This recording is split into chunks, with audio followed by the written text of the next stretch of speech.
ఇటీవల ఆంధ్రప్రదేశ్లో తెలంగాణలో జరిగిన టెట్ పరీక్షలలో చాలా మంది ఎవరైతే కాన్సెప్ట్ భావనాత్మక అభ్యసనం చేయగలిగారో వారు ఎక్కువ మార్కులు సాధించారు.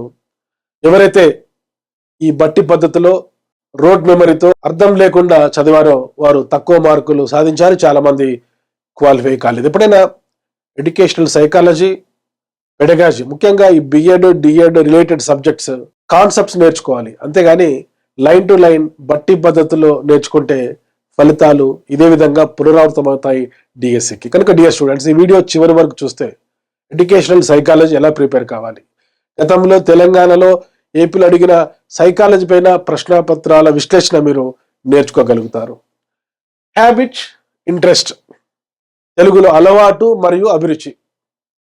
ఏదైనా ఒక పనిని వాడుక చొప్పున చేస్తూ ఉంటే దాన్ని అలవాటు అంటాం.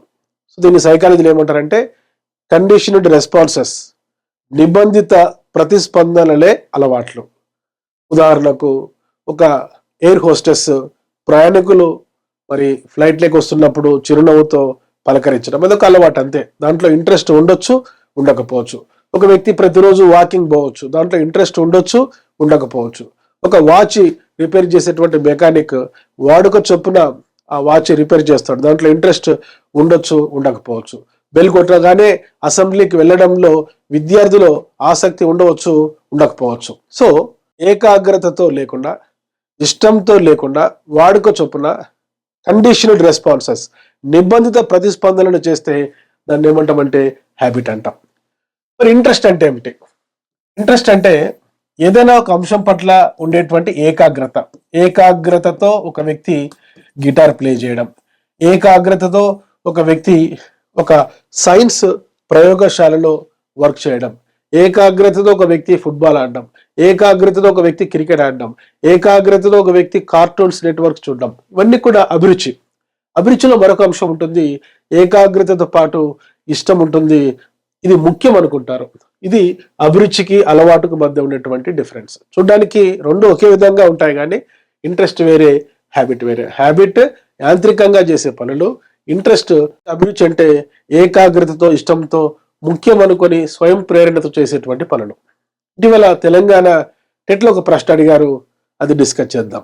ఇది వాటిలో ఒకటి అలవాటుకు ఉదాహరణ. One among the following is an example for habits. ఇతర పనులు చేస్తుంటూ జపం చేయడం, chanting while doing other works, భూమి కంపించినప్పుడు భవనం నుండి బయటికి పరిగెత్తడం, running out of building when grounds shakes, వేడి వస్తువు నుండి చేతిని బయటికి తీయడం, pulling hand out from A hot object, గుంపుగా చేరిన జనసమూహం వైపు కదలడం, moving towards a gathered crowd. ఇప్పుడే మనం చెప్పుకున్నాం, అలవాటు అంటే ఏదైనా యాంత్రికంగా చేసేటువంటి పనులు, అభిరుచి అంటే ఏకాగ్రతతో ఇష్టంతో చేసేటువంటి పనులు. ఇక్కడ అడిగిన ప్రశ్న అలవాటు, అభిరుచి, అలవాటు, హ్యాబిట్ గురించి అడిగాడు. ఇప్పుడే చెప్పుకున్నాం, ఇక్కడ హ్యాబిట్ అంటే యాంత్రికంగా ఒక వ్యక్తి నిబంధిత ప్రతిస్పందనలు చేస్తే, కండిషన్డ్ రెస్పాన్సెస్ ఇస్తే, మెకానికల్ యాక్టివిటీస్ ఏమంటామంటే హ్యాబిట్ అంటాం. కనుక ఇక్కడ ఆన్సర్ ఇతర పనులు చేసుకుంటూ జపం చేయడం, chanting while doing other works. First one correct answer, remaining అంతా కూడా కాదు. సో ఇప్పుడు మీరు నేర్చుకున్నారు సైకాలజీ ఎలా నేర్చుకోవాలో. ఒక పదం, ఒక కాన్సెప్ట్, ఒక సూత్రం, ఒక నియమం, ఒక సాధారణీకరణం, ఒక ఫ్యాక్ట్ను బట్టి పద్ధతిలో కాకుండా ఉదాహరణ పూర్వకంగా మనం సైకాలజీ పెడగాజీ నేర్చుకోవాలి. డియర్ ఫ్రెండ్స్, త్వరలో తెలంగాణలో డిప్యూటీ ఎగ్జామ్ రానుంది. ఆంధ్రప్రదేశ్లో డిఎస్సి నోటిఫికేషన్ రానుంది. ఎలక్షన్స్ తర్వాత డిఎస్సి పైన ఒక క్లారిటీ వస్తుంది తెలంగాణలో. అదేవిధంగా ఆంధ్రప్రదేశ్లో హాస్టల్ వెల్ఫేర్ ఆఫీసర్ నోటిఫికేషన్ త్వరలో రానుంది.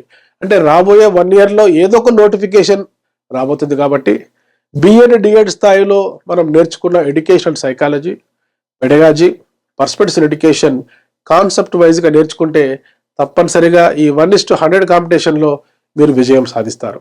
ఎవరికైతే educational psychology, pedagogy, perspective education ఎంత చదివినా ఈ పీడిఎఫ్లో బుక్స్ చదివిన అర్థం కాలేదో వారు ఎమిలీ అకాడమీ అనే మా మొబైల్ యాప్ ఇన్స్టాల్ చేసుకోండి. ఇందులో educational psychology, perspective education, pedagogy Telugu మీడియంలో, ఇంగ్లీష్ మీడియంలో అద్భుతంగా టాపిక్ వైజ్గా డిజిటల్ వీడియో క్లాసెస్, ఇట్లాంటి ఎక్స్ప్లెనేషన్తో గత ప్రశ్న పత్రాల విశ్లేషణ, టాపిక్ వైజ్గా టెస్ట్ సిరీస్ అందుబాటులో ఉంచడం జరిగింది. ముఖ్యంగా ఇంగ్లీష్ మీడియం విద్యార్థులు educational psychology, perspective education, pedagogy online సోర్సెస్లో వారికి అందుబాటులో ఉండటం లేదు. ఏదైనా బుక్స్ అందుబాటులో ఉన్నది చదివినా అర్థం కావటం లేదు. కనుక మీరు ఇటువంటి కాన్సెప్ట్ బేస్డ్ టీచింగ్ కోసం వెంటనే తెలుగు మీడియం విద్యార్థులు, ఇంగ్లీష్ మీడియం విద్యార్థులు ఎమిలీ అకాడమీ అనే మా మొబైల్ యాప్ వెంటనే ఇన్స్టాల్ చేసుకొని ఇందులోని కోర్సెస్ అన్ని కూడా అఫోర్డబుల్గా ఉంటాయి. ఇవి పర్చేజ్ చేసుకొని వెంటనే మీ ప్రిపరేషన్ మొదలుపెట్టి టాపిక్ వైజ్గా క్లాసెస్ వింటూ ఈ యొక్క పాయింట్స్ నోట్ చేసుకుంటూ ఆ సినాప్సెస్ చదువుకుంటూ నేను ఇచ్చినటువంటి టెస్ట్ సిరీస్ ప్రాక్టీస్ చేస్తే తప్పనిసరిగా గతంలో కన్నా మీరు మార్క్స్ ఇంప్రూవ్ చేసుకుంటారు, మీ పరీక్షలో జాబ్ సాధిస్తారు, విజయం సాధిస్తారు. అదేవిధంగా గతంలో నేను యూట్యూబ్లో అప్లోడ్ చేసిన వీడియోస్ మరియు షార్ట్స్ తప్పనిసరిగా మీ సబ్జెక్ట్ నాలెడ్జ్ కోసం చూడండి. ఈ వీడియోను తప్పనిసరిగా లైక్ చేయండి, మీ విలువైన కామెంట్స్ చేయండి, మీ ఫ్రెండ్స్కు ఈ వీడియోను షేర్ చేయండి. వెంటనే డాక్టర్ మోజెస్ ఎమిలీ అకాడమీ అనే మా యూట్యూబ్ ఛానల్ మీరు సబ్స్క్రైబ్ చేసుకోండి.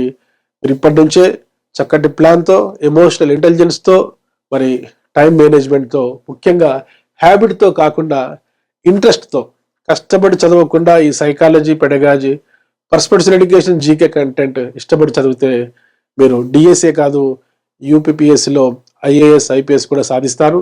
మీరు ఈ కొత్త సంవత్సరం విజయం సాధించాలని కోరుకుంటూ మీ doctor Moses Emily academy, Hyderabad.